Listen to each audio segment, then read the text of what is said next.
Hello viewers, स्पर्धायोगी आपल्या YouTube चॅनलमध्ये आपल्या सर्वांचे स्वागत आहे। अमेरिकेचे जे प्रेसिडेंट आहेत मिस्टर डोनाल्ड ट्रम्प, ते असे काही निर्णय घेत आहेत ज्याचा भारतावर खूप वाईट परिणाम होत आहे। तर त्यांच्या निर्णयापैकी आपल्याला माहीत असेल की आपल्यावर अगोदर त्यांनी सँक्शन्स लावले, निर्बंध लावले आपल्यावर। कशामुळं? कारण आपण रशियाकडून स्वस्तामध्ये तेल विकत घेत आहोत म्हणून। आणि हे सँक्शन लावलेत ते सुद्धा काही कमी नाही लावले, 50% ते सँक्शन आपल्यावर निर्बंध लावलेले आहेत। तर सँक्शन म्हणजे काय? सँक्शन म्हणजे अमेरिकेसोबत आपण जेव्हा व्यापार करतो तर आपण अमेरिकेला काही वस्तू विकतो तेव्हा अमेरिका काय करणार? भारतामधून आलेल्या ज्या वस्तू आहेत त्यांच्यावर कर लावणार। आता हे जे निर्बंध आहेत ते 50% लावल्यामुळं काय होणार की आपल्या ज्या वस्तू आहेत त्या अमेरिकेत खूप महाग होणार। मग लोक काय करणार? भारताच्या वस्तू घेण्यापेक्षा अमेरिकेतले लोक अमेरिकेतच तयार झालेल्या वस्तू घेणार। म्हणजेच काय तर डोनाल्ड ट्रम्प यांचा मेक अमेरिका ग्रेट अगेन जो हेतू आहे तो यामधून साध्य होत आहे। आता हे झालं नाही झालं, परवा दिवशीचीच न्यूज आहे, चबाहार बंदर जे आहे, चबाहार बंदर आपल्यासाठी खूप महत्त्वाचं आहे। इराणचं पोर्ट आहे ते। तर इराणवर निर्बंध लावले, सँक्शन लावले, म्हणजे इराणसोबत तुम्ही जर संबंध ठेवले, ट्रेड रिलेशन ठेवले तर तुमच्यावर सँक्शन लावले। आणि इराणचं जे चबाहार पोर्ट आहे त्यामध्ये भारताची खूप इन्व्हेस्टमेंट आहे, त्यामुळं या निर्णयाचा सुद्धा भारतावर खूप इम्पॅक्ट झालेला आहे। आणि चबाहार पोर्ट आपल्यासाठी महत्त्वाचं काय? एकतर सेंट्रल एशिया जो आहे, मध्य आशिया जो आहे, तुम्ही पाहू शकता मध्य आशिया इथं, आणि चबाहार पोर्टसुद्धा तुम्ही इथं पाहू शकता या मॅपमध्ये। तर चबाहार पोर्ट आपल्याला सेंट्रल एशियामध्ये कनेक्टिव्हिटीसाठी खूप महत्त्वाचं आहे। आणि सेंट्रल एशियामधून आपल्याला युरोपमध्ये सुद्धा त्यामुळे कनेक्टिव्हिटी मिळते। आणि दुसरं म्हणजे काय तर पाकिस्तानचं ग्वादर पोर्ट इथं तुम्ही पाहू शकता। तर त्या पाकिस्तानच्या ग्वादर पोर्टवर सुद्धा आपल्याला चबाहार पोर्टमधून लक्ष ठेवता येतं। आणि तिसरं म्हणजे काय, हे चबाहार पोर्ट जे आहे ते डीप पोर्ट आहे, म्हणजे खोल बंदर आहे। डीप पोर्ट महत्त्वाचं कशासाठी असतं तर मोठमोठी जहाजे, कार्गो जहाजे जी असतात, डीप पोर्ट असल्यावर ती किनाऱ्याजवळ येऊ शकतात। एकदम किनाऱ्याजवळ आल्यामुळं आपल्याला तो माल काढायला, उतरवायला, पुन्हा चढवायला सोपं होतं। नाहीतर आपल्याला ती जहाजे लांब उभी करावी लागतात आणि छोटे छोटे जहाज पाठवावं लागतात ते माल आणायला।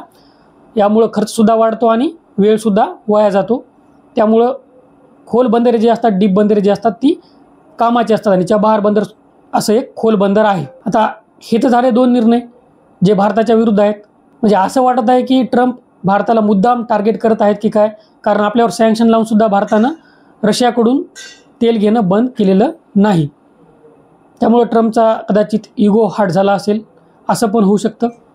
ट्रम्प असा माणूस आहे, आपण त्याच्याबद्दल काहीही सांगू शकत नाही, कारण ट्रम्पची पर्सनॅलिटीच तशी आहे की त्याला कोणीही ओळखू शकत नाही बाबा हे आता काय निर्णय घेईल आणि काय नाही ते। इलॉन मस्कचा आपल्याला, ट्रम्प आणि इलॉन मस्कचं रिलेशनसुद्धा आपल्याला माहिती आहे। काही दिवस ते खूप चांगले राहिले आणि ट्रम्पला वाटलं की आता हे इलॉन मस्क आपल्या काही कामाचा नाही, आपल्या विरोधात चालला आहे। त्यांचं ते बिग बजेट बिल जे काय होतं त्या बिलवरून त्यांचे भांडणं झाले आणि ट्रम्पनं इलॉन मस्कसोबतसुद्धा संबंध खराब करून घेतले। तर असो, आता ट्रम्पनं अजून एक तिसरा निर्णय काय घेतला तो आहे H-1B व्हिजाबाबत निर्णय घेतलेला आहे। आता H-1B व्हिजा म्हणजे काय? समजा आपल्याला अमेरिकेमध्ये काम करायला जायचं आहे, भारतातल्या लोकांना किंवा कोणत्याही देशातल्या लोकांना अमेरिकेमध्ये काम करायला जायचं आहे, तर त्यांना H-1B व्हिजा लागतो।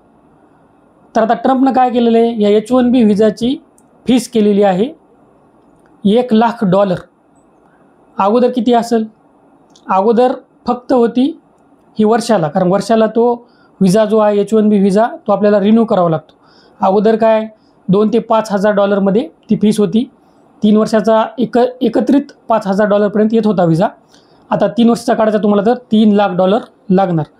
म्हणजे आता बघा किंमत किती झाली, $2,70,000 किंमत झाली तुमची 3 वर्षाची। म्हणजे जर अमेरिकेत आपल्याला काम करायचं तर $2,70,000 फक्त तो व्हिजा रिन्यू करण्यासाठी द्यावे लागणार। आता यामुळं इफेक्ट काय होणार आहे? ॲक्च्युली ट्रम्पनं हा निर्णय घेतला अमेरिका ग्रेट अगेन। काहीही ट्रम्प निर्णय घेतो तर अमेरिकेला ग्रेट करण्याच्या संदर्भात ते निर्णय असतात, कारण त्याचा अजेंडाच तो आहे की अमेरिकेला ग्रेट करायचं आहे. मग आता हे असे H1B व्हिसा महाग केल्यामुळं काय होईल, अमेरिकेतले जो लोक आहेत त्यांनाच रोजगार मिळेल, त्यांनाच त्यांच्या देशामध्ये नोकरीसाठी घेतल्या जाईल, कारण दुसऱ्या देशातून लोकच येणार नाहीत ना. एवढी फीस म्हणल्यावर लोक कशाला जातील मग अमेरिकेमध्ये काम करायला, आपल्या देशामध्येच राहतील ते. मग भारतासाठी ही एक चांगली गोष्ट आहे. आपले जे नीती आयोगचे फॉर्मर CEO अमिताभ कांत आहेत, त्यांनीसुद्धा ट्विट केलेलं आहे. त्यांचं ट्विट तुम्ही हे पाहू शकता येथे. त्यांनी काय ट्विट केले बघा, की याचा आपल्याला फायदाच होणार आहे. कारण कसा फायदा होणार आहे आपल्याला, कारण भारतातलं जे टॅलेंट आहे, भारतातलं टॅलेंट आता पहिले काय करत होतं, अमेरिकेत जात होतं, तर आता काय होणार, ते भारतातच राहणार. भारतातच राहिल्यामुळं काय होईल, टेक्नॉलॉजिकली भारताला त्याचा खूप फायदा होईल. कारण सिलिकॉन व्हॅलीमध्ये अमेरिकेच्या भारतातले खूप जण आहेत ज्यांनी खूप योगदान दिलेलं आहे. तर आता काय होईल, ते भारतामध्येच राहतील आणि भारतासाठीच काम करतील आणि भारताचा विकास कसा होईल यासाठी ते काम करतील. असा एक मतप्रवाह आहे जे ॲनालिस्ट करतात ना लोक, त्यांच्यामध्ये. मग आता भारताला काय करावं लागेल, what is way forward for India. तर भारतासाठी वे फॉरवर्ड काय आहे बघा, भारताने एकतर जी काही एज्युकेशन सिस्टम आहे आपल्या कंट्रीमधली, खालून primary education system to higher education system, ही एकतर सुधारायला पाहिजे, ह्यांच्यामध्ये क्वालिटी आणायला पाहिजे. जे काही वर्ल्ड लेवलला ॲडव्हान्स टेक्नॉलॉजी चालू आहेत किंवा जे काही अपडेटेड नॉलेज आहे, जे काही अपडेटेड सिलेबस आहे, तो आपल्या शिक्षण पद्धतीमध्ये आला पाहिजे. तसेच दुसऱ्या काही गोष्टी आहेत ज्या रिफॉर्म्स, जसं की टॅक्स रिलेटेड रिफॉर्म्स आहेत, लॉ अँड ऑर्डर. कारण जर समजा एखादा खूप हुशार व्यक्ती असेल आणि जर आपल्या देशामध्ये क्राईम होत असेल, तर तो काय करेल, मग अमेरिकेनं महाग केला तर करू द्या, मग दुसऱ्या एका देशामध्ये जाईल, युरोपीय देशामध्ये जाईल किंवा दुबई वगैरेला जाईल. त्यामुळं जर आपल्याला टॅलेंट हे जर रिटेन करायचं असेल तर आपल्याला काही स्टेप घेणं महत्त्वाचं आहे. तर तुम्हाला काय वाटतं की आता ट्रम्पचा नेक्स्ट मूव काय असू शकतो आणि याचा आपल्याला फायदा होईल का नुकसान होईल, तुम्ही तुमचं मत कमेंट बॉक्समध्ये नोंदवू शकता. आशा करतो या व्हिडिओमध्ये तुम्हाला फायदा होईल. All the best. थँक्यू.